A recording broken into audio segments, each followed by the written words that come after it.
Pemerintah melalui Kementerian Pekerjaan Umum dan Perumahan Rakyat atau PUPR terus memberikan dukungan pembangunan infrastruktur demi mendorong pembangunan ekonomi perkotaan yang tangguh. Ketersediaan infrastruktur yang handal juga berpengaruh terhadap dimensi pembangunan lain, seperti pendidikan, sosial, kesehatan, aksesibilitas wilayah, dan lainnya. Pada peringatan Hari Habitat Dunia atau HHD dan Hari Kota Dunia atau HKD tahun 2023, Kementerian PUPR menggelar pameran bertajuk Suatu Hari Yang Baik 2045. Pameran itu memuat tentang pembelajaran perkembangan perkotaan dan potret kota-kota dan pemukiman di Indonesia 100 tahun setelah Indonesia merdeka.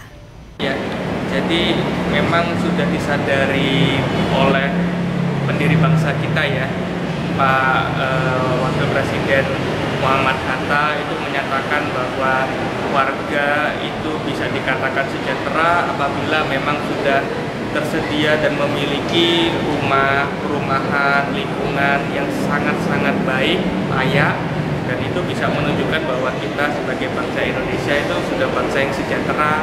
Itu salah satu indikatornya bisa diukur dari lingkungan permukiman yang baik dan layak. Selain implementasi infrastruktur, upaya meningkatkan kepedulian semua pihak terkait kolaborasi pembangunan perkotaan dilakukan dalam bentuk peringatan HHD HKD 2023. Salah satu acaranya adalah National Urban Forum atau NUF, di mana semua pihak berkumpul membahas isu kompleks perkotaan.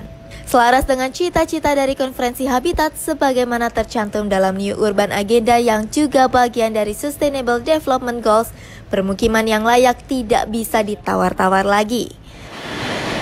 Sudah menjadi prediksi ya bahwa semakin berjalannya waktu jumlah penduduk yang akan tinggal di perkotaan akan semakin meningkat. Itu kita harus sesuaikan bahwa dengan semakin banyaknya penduduk yang akan tinggal di perkotaan, maka fasilitas yang ada di perkotaan juga harus disiapkan dengan baik. Jadi nggak cuma kualitasnya, tapi kuantitasnya juga harus cukup gitu.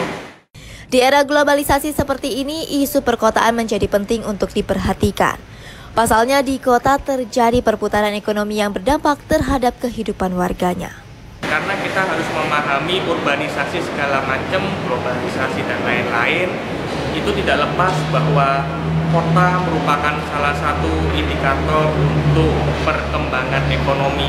Jadi kesempatan ekonomi adanya di kota, kemudian perputaran keuangan juga banyak ada di kota, maka dengan kebutuhan tersebut harusnya penghuni kota mendapatkan fasilitas permukiman dan juga perkotaan yang sangat layak. Sesuai dengan tema nasional HHD HKD yang diusung tahun 2023, yakni ekonomi perkotaan yang tangguh menuju permukiman berkelanjutan untuk semua, Kementerian PUPR memaparkannya dalam bentuk pameran. Bagi pengunjung pameran seperti Ferdi Yuda, kehadiran pameran Suatu Hari Yang Baik 2045 memberi pemahaman baru tentang perkotaan yang baik. Sejauh ini kayak saya baru lihat itu kayak latar belakangnya dari Suatu Hari Yang Baik itu apa, terus sama kayak data tentang Indonesia ini sekarang gimana. Jadi kayak saya ngeliat kayak ada usaha itu gimana caranya Indonesia tuh kayak menuju kayak kota sustainable yang baik gitu.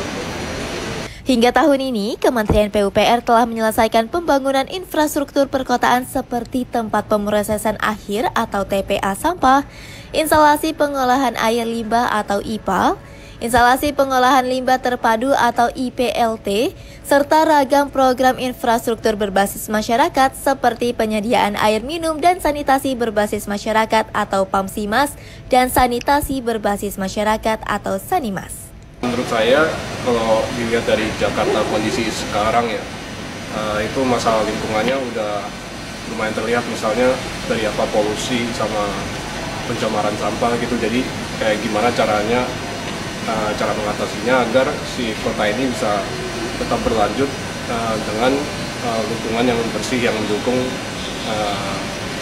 gimana kayak cara manusia itu hidup dengan baik. Bagi masyarakat yang tertarik untuk melihat dari dekat seperti apa keseruan pameran bertajuk Suatu Hari Yang Baik 2045, bisa langsung mengunjungi arena GBK. Pameran ini sifatnya gratis dan berlangsung sejak 3 Oktober hingga 18 Oktober 2023. Bambang Susapto melaporkan untuk Apa Kabar.